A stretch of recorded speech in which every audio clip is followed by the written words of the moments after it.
Index laws, sort of an overview and looking at some of the language.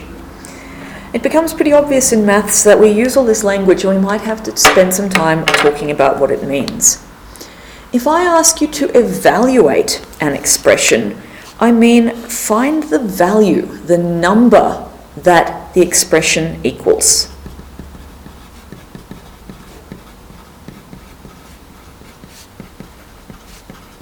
It can be a fraction,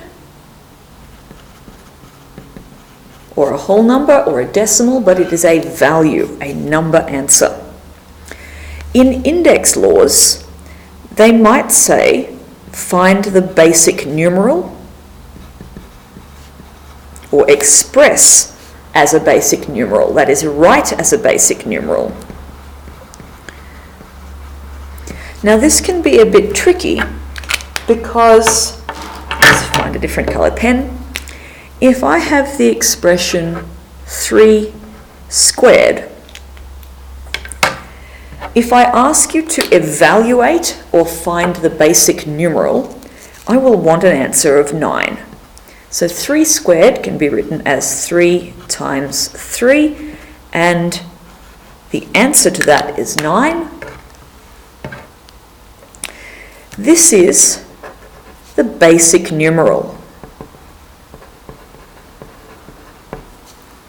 3 times 3 is expanded form. But really confusingly, the 3 is the base, or the base number. Sorry about going a bit wonky there. So it's really annoying that there's such a similarity between the word base number and basic numeral. We do kind of just have to remember that. This is the base, the bottom of the power, but this is the basic number answer. So there's a difference, but it's a bit tricky. The 2, of course, is the index or the exponent. And the whole thing is a power, or it's written in index form.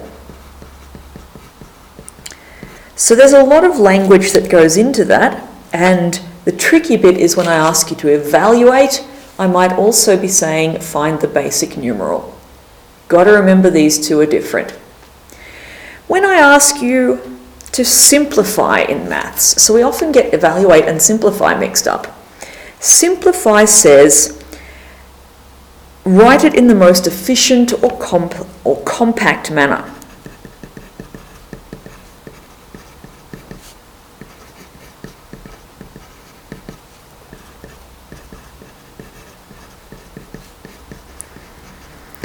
Now, that's actually a little bit subjective. That means it's a little bit different depending on the circumstances.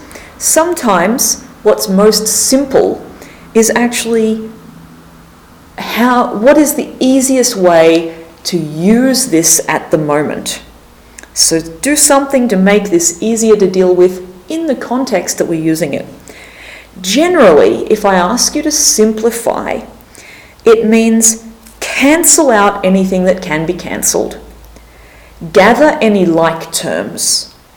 Often expand the brackets, but usually leave it in the form that it was in. So if it started in index form, chances are you want to leave it in index form unless there's a really good reason not to do so. So I know it's a little bit weird, but generally cancel what you can, expand out any brackets, gather like terms is a pretty good rule for when I ask you to simplify. Now here's 3 that are really tricky. The difference between expand using index laws, and write in expanded form. So if I ask you to expand, it's use any strategy, the appropriate strategy to remove brackets. I've used a word or the question has been asked, expand using index laws. And if I've got x to the power of 5 all to the power of 3. It's not asking for expanded form. It's asking you to expand, remove the brackets, using index laws. That means multiply the powers, 5 times 3, x to the 15. That's using the index laws. I don't want you to write x to the 5 times x to the 5 times x to the 5. That would be expanded form, not using the index laws. Whereas write in expanded form is obviously get rid of the powers and write it as a multiplication. So there's some differences in our language there. Now, there's something I wanted to say that I've totally forgotten. When it comes to using the index laws, I've remembered what I want to say. I hope I'm going to remember it when I get to this -4. I'm just writing it down on my notes page. Fingers crossed. Here's a really interesting simplification. There's a lot going on here, index laws and fractions and multiplication-wise. It's important to focus on using BODMAS and to remember what we talked about when we simplify. Cancel what can be cancelled, gather like terms, and generally you'll expand brackets. Order of operations says brackets and powers first. So these powers are already just powers. We can't do anything to them. So they're being multiplied and divided. But this power is outside brackets and can be expanded. We would deal with this first. Now you could do this in very few lines of working. I'll take probably an extra line of working. We'll just expand this bit and keep everything else as it is.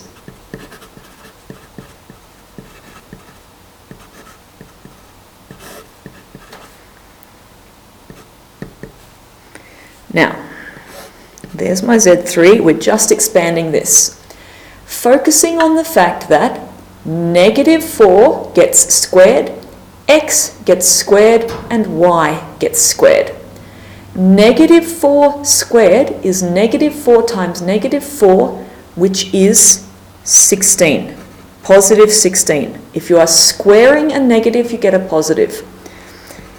X squared, y squared. If either of these were a different power, like if this was y cubed, remember it would be y cubed squared, so I'd have y6. Now the thing I wanted to come back to is anytime you need to simplify an expression where you have a power of a number, because I had -4 squared, and powers of letters, pronumerals, you would take your coefficient to a whole number. You wouldn't leave this as -4 squared, even if that was all you were doing, and they said write your answer in simplest index form, you would take your coefficient number to a whole number and leave your pronumerals in index form. If they'd said leave your answer in simplest index form and it was just a number that your answer would be, so if I had 3 squared to the power of 6 and they said leave your answer in simplest index form, then that would be 3 to the 12. You'd leave that as an index, as a power, but if it's going to have numbers and letters, pronumerals, you would leave your coefficient as a basic number, not as a power. I hope that's clear. I digress. Coming back to this one. Now, we've expanded brackets. Everything else left to deal with at the moment is division and multiplication. And you can do a lot of that in one line. This is dividing by a fraction, so you'll have to take the fraction's reciprocal and make this a multiplication before you start cancelling. Don't start cancelling. You can cancel within this, but I'll show you why we might want to switch first. it's a good idea to switch first. So I know what this means. I have to write it out again. Times the reciprocal